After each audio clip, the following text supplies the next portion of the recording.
Welcome to the Slop Farm. Enjoy the video. In this video, I will explain how to reset your Toyota Highlander maintenance light. First, turn your vehicle's ignition to the on position, but do not start the engine. It is crucial that the odometer reading is visible on your dashboard. If you see something else, simply press the ODO/trip button until the odometer appears. This sets up the initial conditions for a successful reset. Next, you need to select the Trip A display. Press the ODO/trip button several times until Trip A is shown on your dashboard. Once Trip A is displayed, turn your vehicle's ignition completely off. This step is essential for preparing the system to accept the reset command.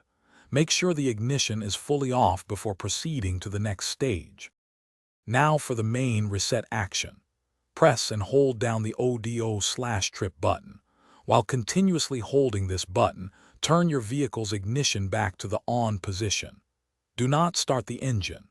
Keep holding the ODO/trip button for approximately 10 seconds. You will see the maintenance light flash and then disappear, indicating the reset is in progress. Once the maintenance light has disappeared, you can release the ODO/trip button. To confirm the reset was successful, start your vehicle's engine. The maintenance required light should now be off, indicating that the system has been successfully reset. Congratulations, you have now completed the process and can drive with peace of mind.